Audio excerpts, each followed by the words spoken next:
शरणम हरि शरणम करते हैं, जब हृदय में पहुंच जाते हैं तो वहां तुलसीदास की लेखनी से रामचरितमानस की धारा बह जाती है। जब हृदय में पहुंच जाते हैं तो राधा कुंड श्याम कुंड के तट पर बैठकर 90 वर्ष की अवस्था में कृष्णदास कविराज चैतन्य चरितामृत मिलते हैं। जब सद में पहुंच जाते हैं तब टूटी के नीचे बैठे श्री गोपाल भट्ट गोस्वामी पाद हरिभक्ति विलास कृष्ण तत्व मीमांसा महाराज सद संदर्भ आदि ग्रंथों की रचना करके शालिग्राम जी से राधा रमण जी को प्रकट कर देते हैं। जीवन में जब वहां सद में पहुंच जाते हैं तब होठों से लगा हुआ जहर मीरा के होठों को छूते ही अमृत हो जाता है। आनंद का वह परम सिंधु, आनंद का परम आधार, आनंद का वह परम सरोवर, आनंद का उच्छलित और टल कल्लोली प्रवाहित होने वाली मंदाकिनी और गंडकी की वंदन धारा हमारी आत्म स्वरूप से प्रवाहित होने लगती है। इसलिए श्रीमद् भागवत का यह जो वचन में प्रथम श्लोक है, भैया किधर चलो, सद की ओर चलो। कहाँ पहुंचो? बोले चित्त में अपने आत्म स्वरूप में पहुंचो। बोले वहां क्या प्राप्त होगा? बोले आनंद की वर्षा हो जाएगी। तो श्रीमद् भागवत क्या करेगी? पहले तो आपको आदेश देगी कि भैया सद की ओर चलो, आत्मस्वरूप का परिचय कराएगी और आपके ऊपर आनंद की वर्षा कर देगी महाराज। और जीवन में सबसे पहली बात है कि हम संतुष्ट हों। संतोष एवं पुरुषस्य परम निधानम्। सर्पा विबंति पवन न चतुर्बलास्ते सुष्टैषणे वंडजा बलिनो भवन्ति कंदे फले मुनिवरा गमयन्ति कालम संतोष एवं पुरुषस्य परम निधानम्। मनुष्य के व्यक्तित्व, मनुष्य के जीवन का सर्वोत्तम महार्णव महासिंधु कहाँ है? मनुष्य के संतोष में। जो संतुष्ट है वही पुष्ट है और जो असंतुष्ट है बोले भैया वो दुष्ट है। जो संतुष्ट है वह पुष्ट है। बलवान कौन है? आनंदित कौन है? सुखी कौन है? जो संतुष्ट है। और दुखी कौन है? संसार के नाना प्रकार के विवर्तों में फंसा हुआ कौन है? जो असंतुष्ट, जिसके जीवन में असंतोष है। सब पाकर भी वो दुखी है, सब पाकर भी वो अतृप्त है। और एक है महाराज देवर्षि नारद। दोनों तरह का एक व्यक्ति संसार में असंतुष्ट है, कितना भी मिल जाए फिर भी उदास, फिर भी सुस्त, फिर भी दुखी, कोई सीमा नहीं। हम सोच रहे हैं कि रेगिस्तान प्यासा है, लेकिन रेगिस्तान से भी ज्यादा तो समुद्र प्यासा है।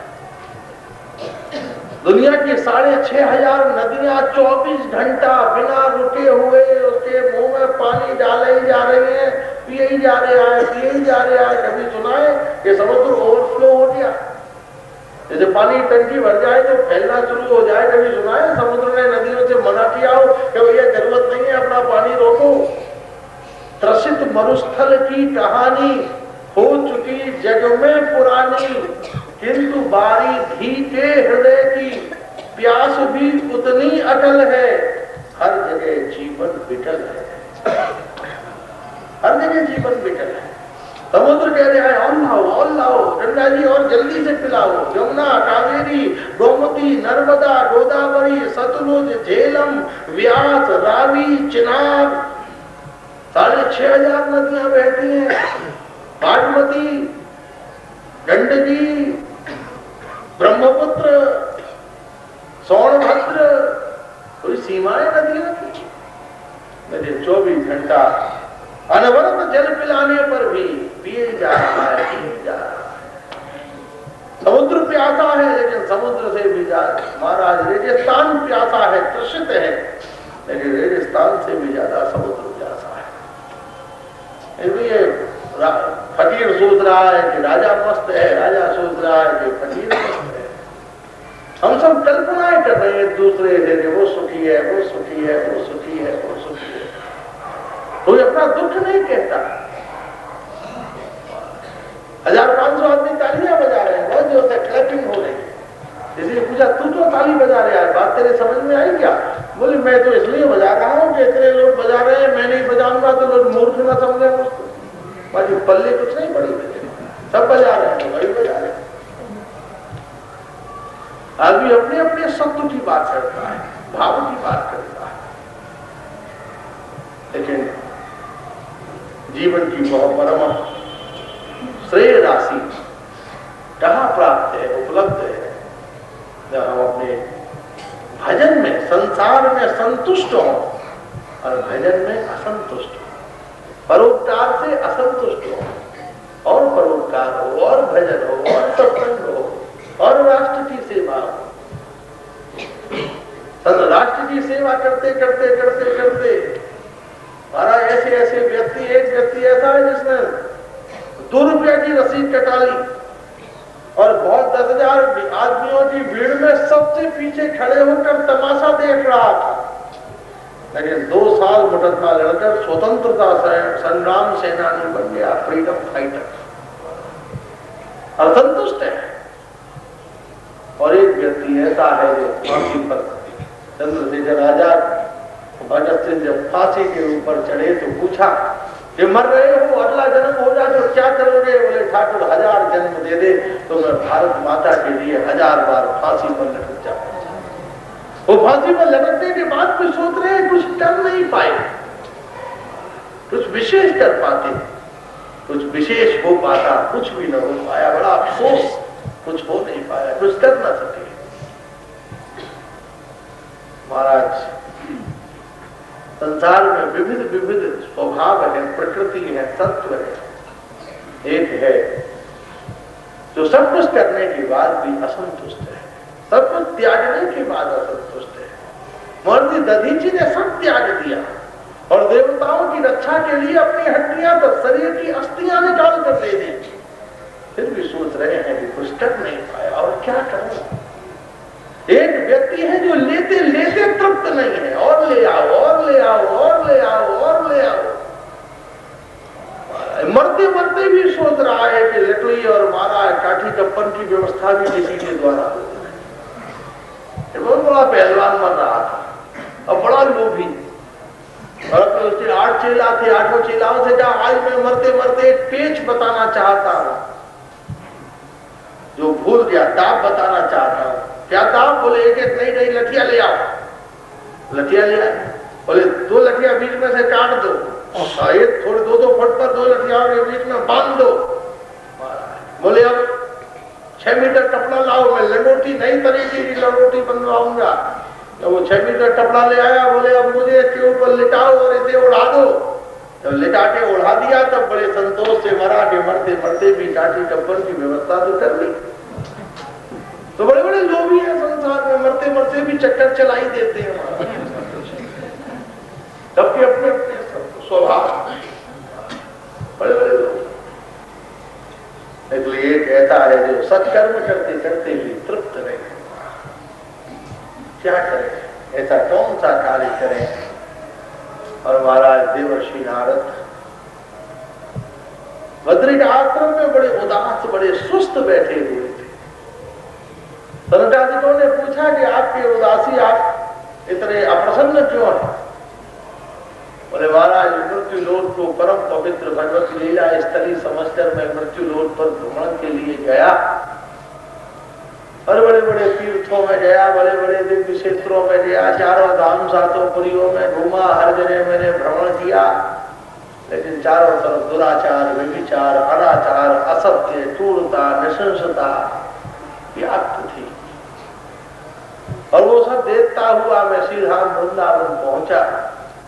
तो श्रीधाम वृंदावन में मैंने एक बड़ा विचित्र दृश्य देखा। नख से लेकर शिख पर्यंत दिव्य अलंकारों से विभूषित एक अत्यंत सुंदरी,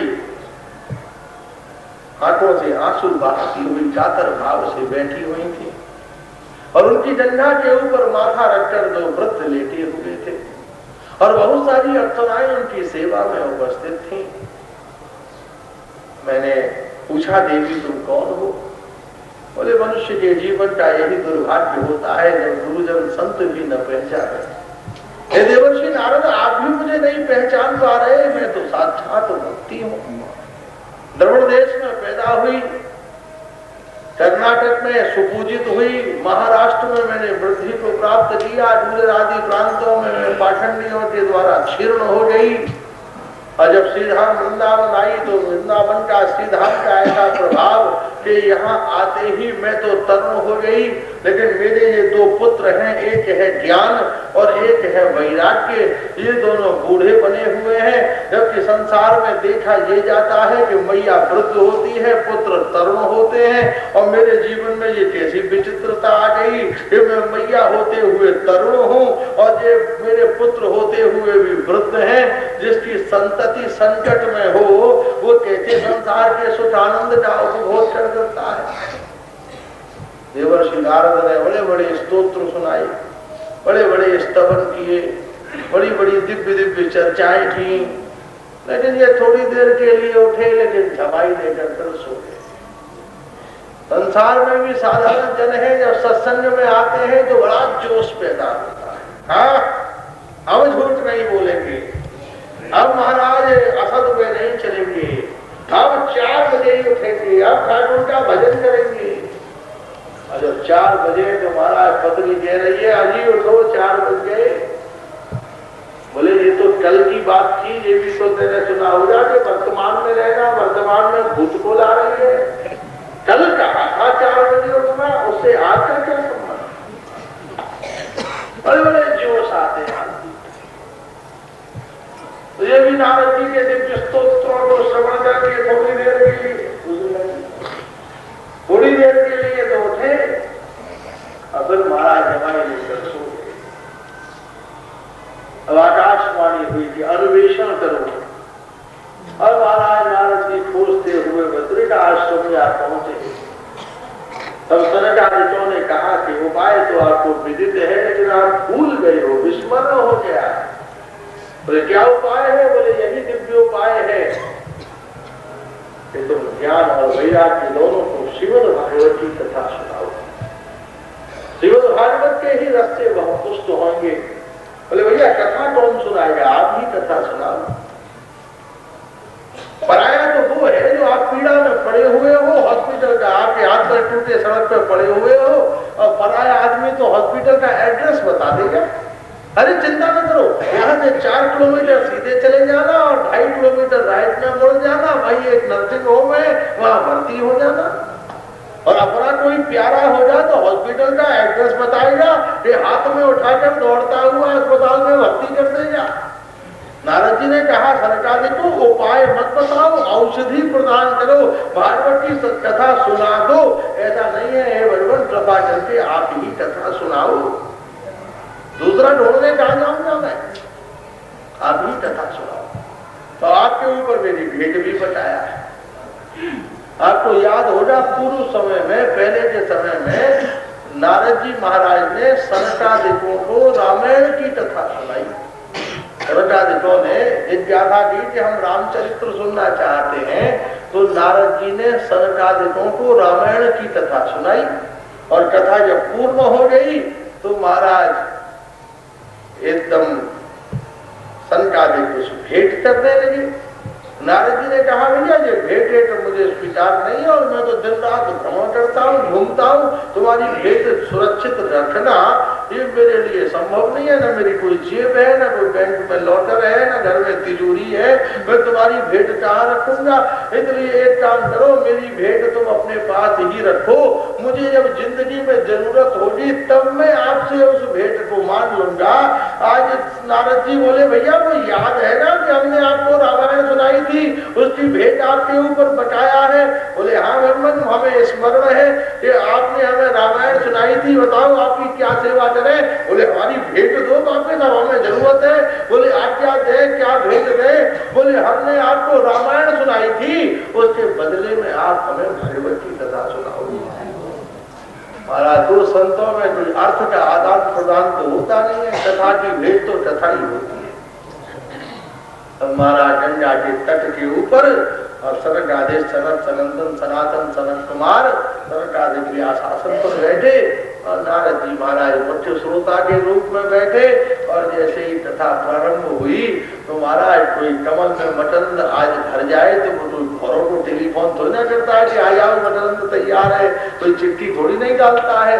कमल में मटन आते ही जैसे भौरे जलाशय की ओर दौड़ पड़ते हैं, ऐसे ही किसी भक्त के हृदय में श्रीमद् भागवत कथा श्रवण करने के संकल्प पुंडरी का विकास हो तो संत रूपी मिलिंद, संत रूपी भौरे अपने आप ही चारों दिशाओं से आ जाते हैं। जैसे ही श्रीमद् भागवत के लिए महाराज सरकादित बैठे, चारों तरफ से देवर्षि, राजर्षि, ब्रह्मर्षि सब आकर एकत्रित हो गए, गृहस्थ आ गए, वानप्रस्थी आ गए, सन्यासी आ गए, महाराज और भी मुक्त बद्ध आ गए, चारों तरफ से दूर दूर से चले आए। फिर भी बहुत सारे लोग घरों में बैठे रह गए तो कथा में महात्मा भृडू जा दौड़े, अरे भैया तू वहां कथा हो रही है, तू घर में बैठी हुई है। बोले तुम्हें कथा की मच रही है, मेरी लड़की जवान हो गई, बढ़िया लड़का नहीं मिलता। अरे बोले ये तो सबसे बढ़िया मौका है, जल्दी दौड़ और पूरी भागवत सुन दे, भागवत की कृपा से एकदम चंगा मुंडा तुझे मिल जाएगा। अरे भैया आप कैसे बैठे हो? बोले यार घाटा हो गया, दिवालियां निकल गई, तुम्हें भागवत की मच रही है। अरे बोले कथा सुनो, ऐसी फैक्ट्रियां चलेंगी, महाराज लक्ष्मी बरसेगी। अच्छा ऐसी बात है, थोड़ी दौड़े महाराज कथा की ओर। अरे भैया तुम खटिया में कैसे पड़े हो? बोले खटिया का दौड़ है, बड़ी तकलीफ है, बड़े बीमार है। अरे बोले जल्दी से दौड़ो भागवत की कथा से, तब गठिया फटिया गठरी मान के तुम्हारे जीवन को छोड़कर भाग जाएगा, दौड़ो। तो जैसे भाव से नहीं आए, उन्हें फटाफटू के देवर्षि जैसे भैया कह देती अच्छा स्कूल पढ़िया सरिया को झुंझुना दे दूंगी तुझे, ऐसे ही वो झुंझुना बटला दिया कि ये पूर्ण हो जाएगा, ये पूर्ण हो जाएगा, ये पूर्ण हो जाएगा। हमारा सब चारों तरफ से भक्त बद्ध मुक्त देवर्षि राजर्षि गृहस्थ सब इकट्ठे हो गए। कोई आधी से आया, कोई व्याधि से आया, कोई उपाधि से आया, बड़ी बड़ी उपाधि से आ गए। अरे भैया आप कौन? बोले हम MA PhD doctorate DLitt detail थोड़ी ना। कोई आधी से आया, कोई व्याधि से आया, कोई उपाधि से आया, कोई धी से आया, कोई विधि से आया। कोई चलो सुनना विधि है सुन लेते हैं। कोई आधि से, कोई व्याधि से, कोई उपाधि से, कोई धी से, कोई विधि से, कोई लोकाम बुद्धि से, सामाजिक औपचारिकता के लिए चलो बुलाया है वो आते हैं। कोई लोकाम बुद्धि से, लेकिन ऐसे ऐसे भी संत थे जो भागवत की कथा सुनने पधारे। कहां से? बोले महाराज समाधि से पधारे।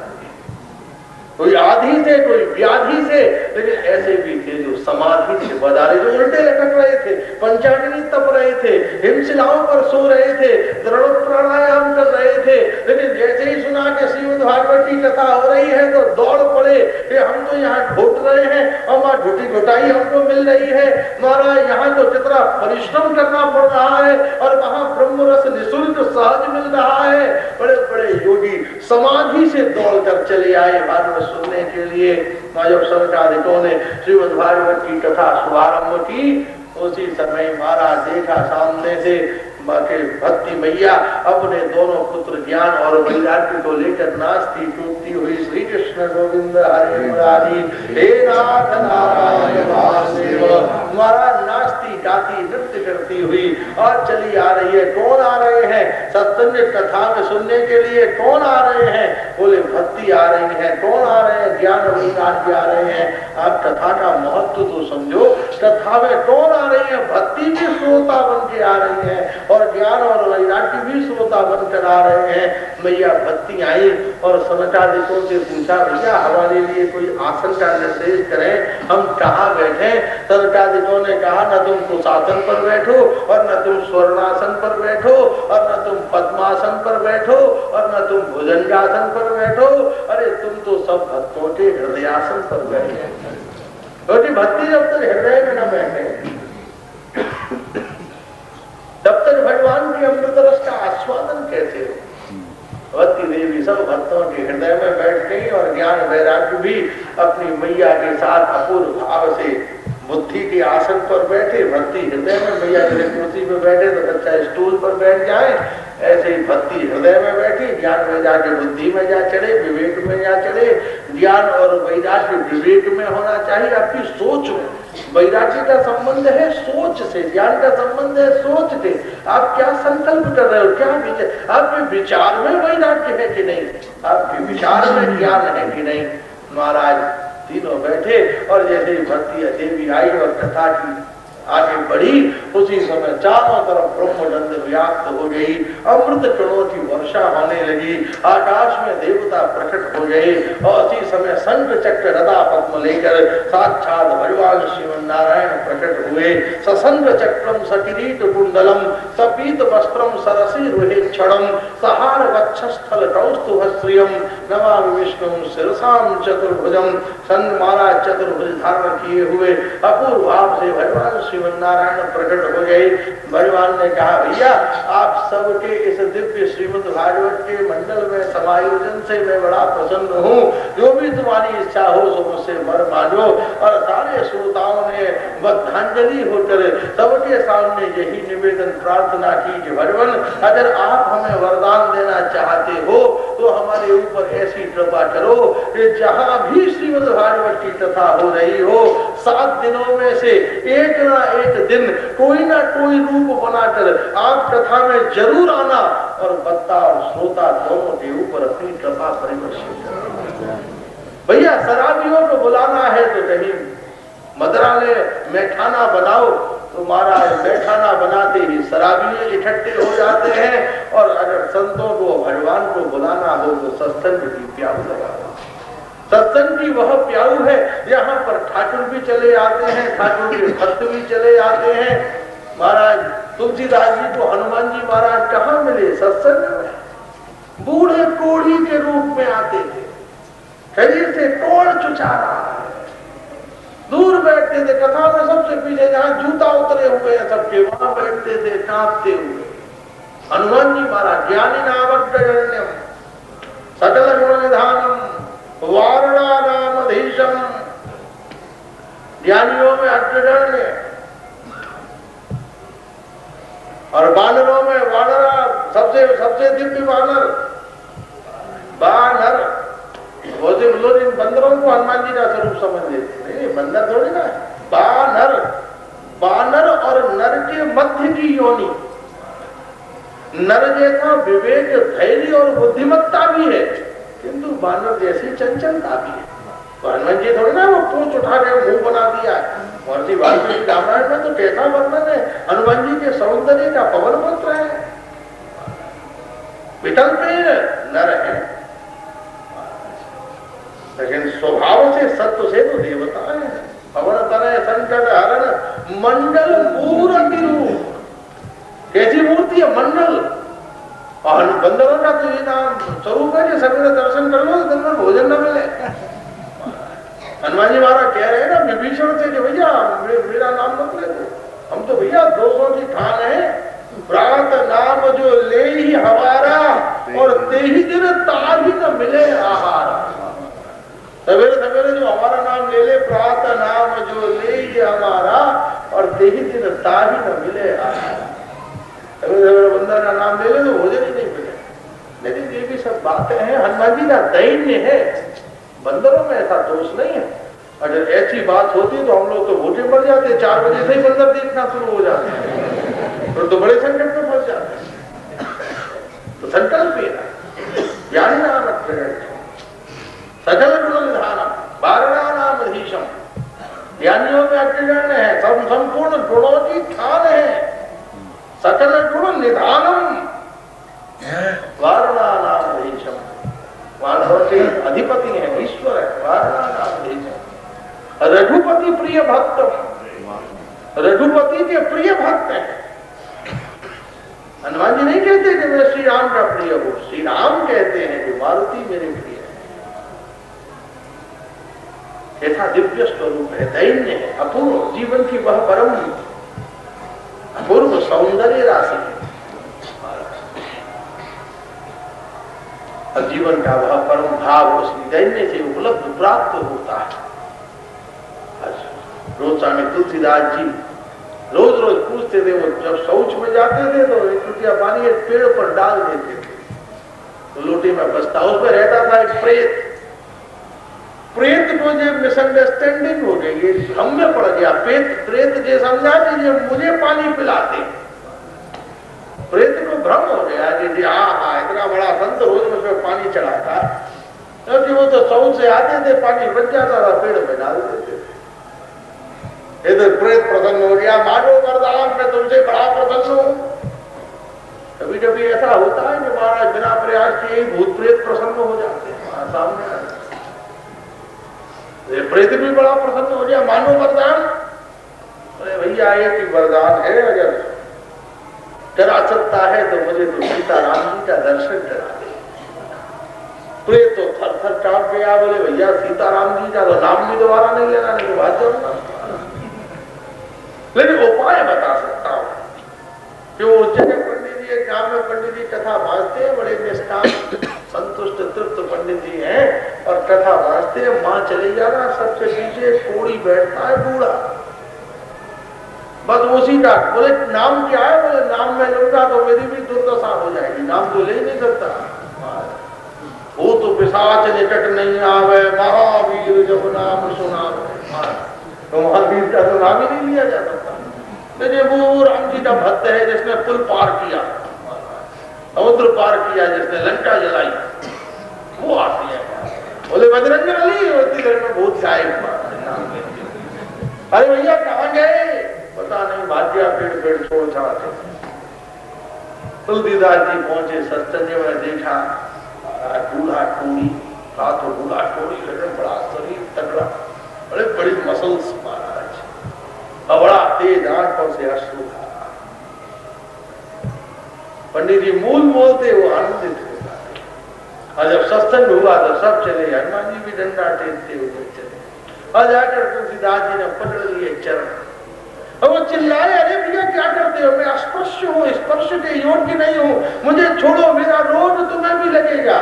तुलसीदास जी बोले, यही तो चाहता हूँ कि तुम्हारा रोग मुझे लगे, जो राम प्रेम का रोग है वह मुझे भी प्राप्त हो जाए। हनुमान जी महाराज ने दर्शन दिए, बोले सीताराम जी का दर्शन हो तो चित्रकूट के घाट पर वही संतन की भीड़, और तुलसीदास चंदन घिसे और तिलक दे तिलक दी। तुलसीदास जी चंदन घिस रहे हैं, और श्री राम और अनुज लक्ष्मण सहित प्रिया जी सहित दर्शन हो रहे हैं। ये किसकी कृपा है? सत्संग।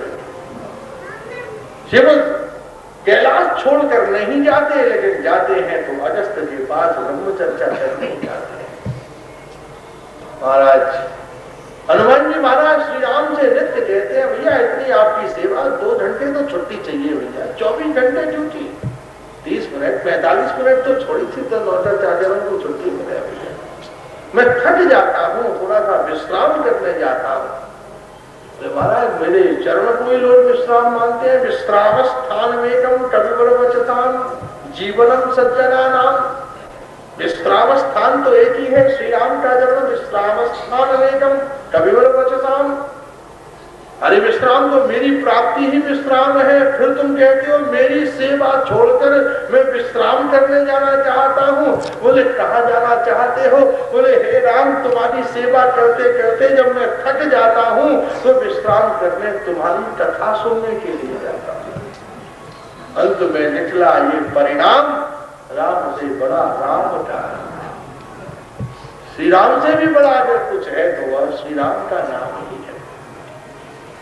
इसलिए भैया भगवान ने आशीर्वाद दिया कि जहां भी श्रीमद् भागवत की कथा हुई 7 दिनों में से मैं किसी न किसी रूप में वहां जरूर आऊंगा। इसलिए सत्संग में जो भी मिले सबका स्वागत, सबकी अभ्यर्थना, सबकी वंदना। महाराज हमारी हृदय पर, हमारी पलकों पर, आंखों पर चलते हुए जब पधारे, किसी के प्रति कठोर व्यवहार न हो, किसी के प्रति क्रोध न हो, किसी के प्रति निंदा स्तुति न हो। पता नहीं किस रूप में भोलेनाथ बैठे हैं, किस रूप में गणपति बैठे हैं, किस रूप में हनुमान जी बैठे हैं, किस रूप में भगवान के कृपा संत जन अलिच्छित लिंग रूप में, महात्माओं के रूप में, इस सूक्ष्म स्वरूप से बैठे हुए हैं। इसलिए बड़ी शालीनता से, कुलीनता से, मर्यादा से, निरालस्य होकर हम उस अपूर्व रस का आस्वादन करें, श्रवण करें। जिज्ञासा हुई कि श्रीमद् भागवत किन्हें पवित्र कर देती है, तो आत्मदेव नाम के ब्राह्मण की कथा का संकीर्तन हुआ। तुंगभद्रा नदी के तट पर एक आत्मदेव नाम का ब्राह्मण था, श्रौत और स्मार्त कर्म में पूर्ण पारंगत, त्रिकाल संध्या करता, गायत्री जप करता, द्वार पर आए हुए अतिथि को भगवान के समान मानता, सदैव दिव्यानंद में निमग्न रहता, उत्तम क्रोध था, अपार धन था, संसार में यश था, महाराज जीवन में भोजन में 2 रस था, रसोई घर में पायस था, यश भी था, 2 रस भी था, पायस भी था, लेकिन फिर भी जीवन कर्कश था। जीवन में कर्कश था, जीवन में कोई रस नहीं था, आनंद नहीं था, क्योंकि सब था लेकिन कोई पुत्र